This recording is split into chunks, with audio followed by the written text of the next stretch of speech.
بسم الله الرحمن الرحیم. د هرات ملي ټلویزیون معزز لیدونکو په سلامونه مو هرکلی کوم. نن درېنۍ سهشنبه د 1445 هجري سپوږمیز د ربیع الاول 4 نیټه ده چې د 1402 د وژې اسمبلې د 22 نیټې سره سمون خوري.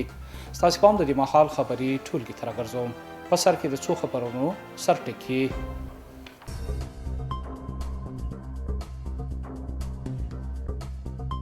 د بیت المقدس په نقشه د پوهنې چوک بیا رغول پر دې پروژې 1 میلیون افغانۍ لګښت راځي.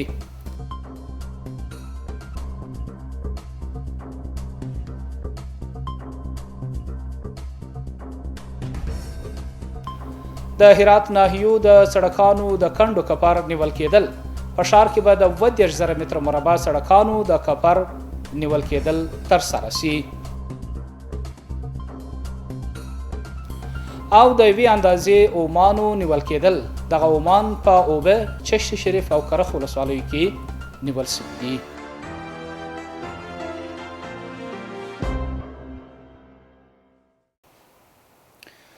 او اوس هم پام وکړئ بشپړ خبرونو ته. د هرات پوهنې چوک به د بیت المقدس په بڼه جوړ شي. پر دغه پروژې 1 میلیون افغانۍ لګښت راځي چې د یوه پانګوال د لوري ورکول کیږي. ویل کېږي دغه نښه به یا ودانۍ به تر راتلونکي 1 میاشتې پورې بشپړه شي. نور حال په راپورټ کې. د هرات د پوهنې په 4 لارې کې به د بیت المقدس نښه جوړه شي.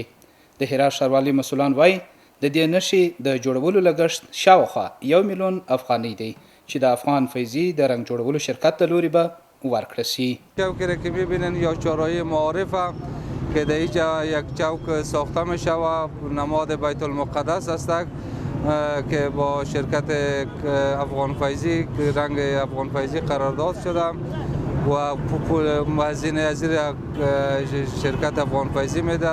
د بل لوري د دې نښې د جوړولو شرکت وای دوی هڅه کوي پر دغه چوک د بیت المقدس په څیر نښه تر 1 میاشتې پورې بشپړه کړي.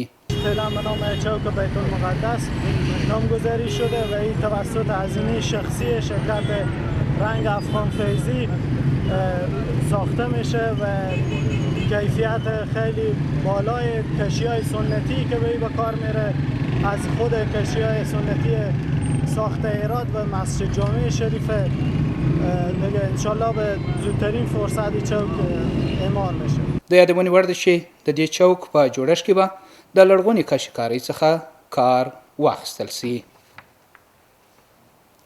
په هرات کې د کلو د پراختیا ریاست په تیرو 2 کالو کې د څښلو پاکو اوبو ته د زرهاو کورنیو د لاسرسي خبر ورکړی دی. د هغوی په وینا په دې موده کې یو شمېر د اوبو رسولو هغه شبکې هم چې مخکې د کاره لوېدلې وې بیرته فعالې شوي دي. په دې اړه هم پام وکړئ راپورټ ته. د هرات د کلو پراختیا ریاست مسؤلینو په تیرو 2 کلونو کې د سلهاوو سترو او وړو پروژو د پلي کولو خبر ورکړی دی. د دې ادارې د رئیس په وینا د دې پروژو ټول ارزښت چې ځینې یې لا هم د پلي کېدو په حال کې دي 380 میلیونه افغانۍ ته رسي چې د یو شمېر بهرنیو بنسټونو په همکارۍ ترسره شوي دي. د هرات ولایت په ټولو ولسوالیو کې لکه څنګه چې په هغه ولسوالیو کې چې په دا 20 کلن نظام کې هیڅ کار نه و سوی، په هغو کې الحمدلله کارونه مخته تللي دي. مثال دا لکه کمانیه کلی 211 لکه یا 300 لکه افغانو باندې یوه پروژه د برسانۍ الحمدلله د دې کار روان سوی دی روان دی. نور په ګلران او کوهستان او زندجان ولسوالۍ کې د نفس یعنې د بنک جهاني د خوا څخه 50 یا 2 یا شوراو باندې کار روان دی. عملا د خلکو دپاره د کار زمینه برابره سوې ده الحمدلله. د دغه ادارې رئیس دا رازیاتوي په تیرو 2 کالو کې په ډیرو لرې پرتو سیمو کې په زرهاوو کورنۍ د سالمو څښلو اوبو د شتون څخه برخمنې شوي دي. موږ په کوهستان ولسوالۍ کې څو پروژې تر کار لاندې لرو، په غوریانو کې لرو، حتی په انجیل و ګذاره کې لرو، په شونډان کې لرو. ډېرې پروژې تر کار لاندې دي. په دا لنډو ورځو کې به د خیر انشاءالله کارونه ټول خلاص شي. موږ تاسې به ولاړ شو بیا به د نږدې وګورو، نو انشاءالله هغه ټول کارونه مخته روان دي. په 80% یا 90% خلاص شوي دي.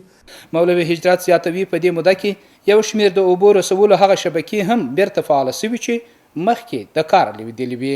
کوشش کړی دی چې هغه لیرې ولسوالیو کې چې په دا 20 کال نظام کې کار نه دی سوی دا د ولایت په مقام کې په تالار کې چې کومه جلسه دایره سوله د محترم شیخ صاحب والي صاحب له طرفه څخه ټولو رئیسانو صاحبانو ته خصوصا د انکشاف جهاد ته دا دنده وسپارل سوه چې تاسې په هغه لیرې ولسوالیو کې کار وکړئ.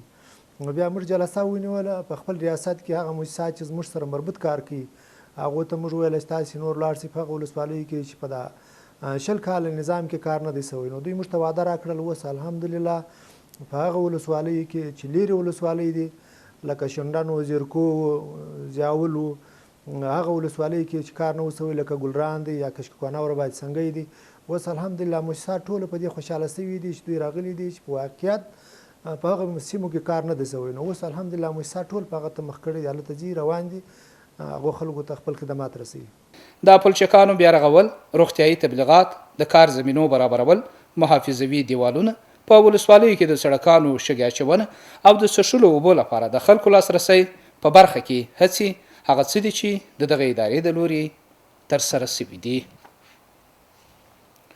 د هرات ښاروالي مسؤلان د هرات ښار د ناحیو د 20,000 متر مربع سړکانو د کنډو کپر د نیولو خبر ورکوي. هغوی وایي د دې کنډو کپر نیولو ټول لګښت د 25 میلیونو افغانیو پر شاوخوا اټکل شوی دی چې دغه بهیر به د 6 میاشتو په اوږدو کې بشپړ شي. د بل لوري خلکو هم د سړکانو د کنډو کپر د ډکولو څخه هرکلی کړی دی او وایي چې د ډیرو ترافیکي پیښو او وسایطو د خرابېدو عامل همدغه کنډو کپر سړکان دي. نور حال په راپورټ کې. د هرات د 15 ناحیو سړکانو د کنډو کپر د ډکولو چارې پیل شوي دي. دغه چاره د 25 میلیونو افغانۍ په لګښت پیل شوي چې 20,000 متر مربع سړکانو باندې به دغه ترسره شي. دا راز به دغه بهیر په 6 میاشتو کې بشپړ شي.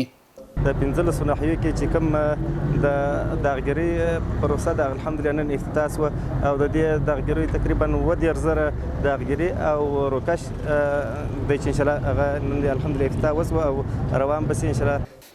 دغه مسؤلان دا راز وایي د بودجې د محدودیت پر بنا د اوس لپاره د ښار دننه سړکانو د بیا رغونې چارې پر مخ بیایي ترڅو د سړکانو د خرابۍ له وجې د خلکو ستونزه حل شي.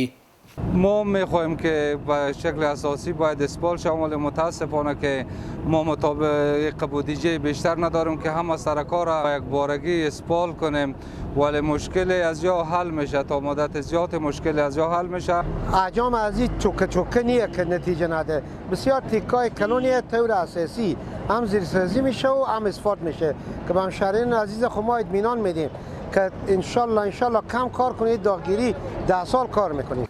د بل لوري د هرات خلک د دې بهیر د پیلېدو هرکلی کوي او ټینګار کوي چې دغه سړکان په اساسي ډول ورغول شي. دولت ما و شما بودجه نداره باز ما خوشحالیم همین داغگیری هم که بگیره همین هم کار نیکیه و همین هم به نفع ملت تمام میشه دیگه. بعدا اگر انشالله خدا خواسته بود بلکه ما امید داریم به خدا و مردم از اینا خواهش میکنه اگر بودجه دستم بتونم که تمام جاده ها از اونا رو اسفارت کنم. چندین حادثه با واسطه همین داغگیری‌ها شده که مثلا یک موتر سبقت ناجای گرفته تکرای بسیار یک تکرای ناجای به این شده و مردم توقع اینا هم مردم همینه که از این کار چی بهتره. دا پر اساس کې دي چې تیر کال هم د ښار د بیلابیلو برخو خراب شوو سړکانو کنډو کپر د هرات ښاروالۍ د لوري نیول شوی و. د اسلامي امارت ځواکونو د لوري یوه اندازه هغه توکي چې د نشهیي توکو په جوړولو کې کارول کیږي نیول شوي دي. د هرات ولایت د اوبې، چشت شریف او کرخ ولسوالۍ د امنیه قمندانیو منصوبینو د څو جلا عملیاتونو په ترڅ کې 15,000 کیلوګرامه اومان چې د نشهیي توکو په جوړولو کې کارول کیږي کشف او سوځولي دي. په دې تړاو د چا د نیولو په اړه څه نه دي ویل شوي. د اسلامي امارت امنیتي ځواکونو د لوري یو غلا شوی موټرسایکل چې د مسلکي څېړنو وروسته کشف او درول شوی د هغه اصلي خاوند ته سپارل شوی دی. د هرات امنیه قمندانۍ د ترافیک مدیریت منصوبینو دغه غلا شوی موټرسایکل د مسلکي څېړنو وروسته موندلی او د قانوني اسنادو د وړاندې کولو وروسته یې د هغه اصلي خاوند ته سپارلی دی. په هرات کې د اسلامي امارت اړوند ځواکونو د لوري یو تن د نشهیي توکو د لیږد په تور نیول شوی دی. د هرات امنیه قمندانۍ د نشهیي توکو په وړاندې د مبارزې مدیریت موظفینو د لوري دغه کس د میر داود په دروازه کې نیولی دی. د دې نیول شوي کس څخه 4 کیلو او 400 ګرامه شیشه ترلاسه شوې ده. یاد کس د اسلامي امارت د یاد څانګې تر څار لاندې دی. او اوس هم زموږ همکار نایب حبیبي د سبا ورځې د هوا حالاتو سره. ګرانو دوستانو د ما سلامونه ومنئ، شپه مو په خیر. اوس هم پاملرنه وکړئ د سبا ورځې د هوا حالاتو ته. چهارشنبه هرات شهر نیمه وریځ الوار درجه 28 تیتای 12، غوریان نیمه وریځ الوار درجه 28 تیتای 14، کراخ وریځ الوار درجه 24 تیتای 10 او پښتون زرغون لمر الوار درجه 22 تیتای 14. قدرمن لیدونکو دا خبرونه او اوس هم په پای کې یو ځل بیا د څو خبرونو سرټکي.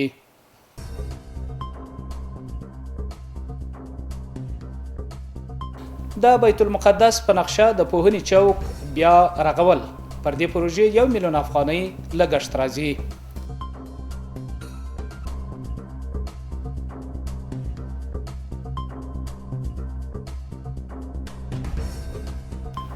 د هرات ناحیو د سړکانو د کندو کپر نیول کېدل.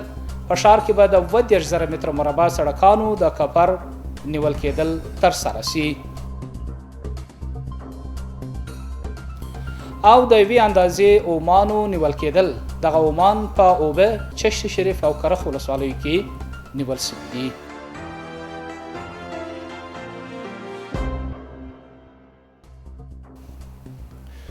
درنو محترم لیدونکو، دا وه د دې مهال خبري ټولګه چې ستاسو قدرمنو حضور ته وړاندې سوه. تر بیا مو په لوی او مهربان خدای سپارم. هر چیرې چې اوسئ خوشحاله شپې ولرئ.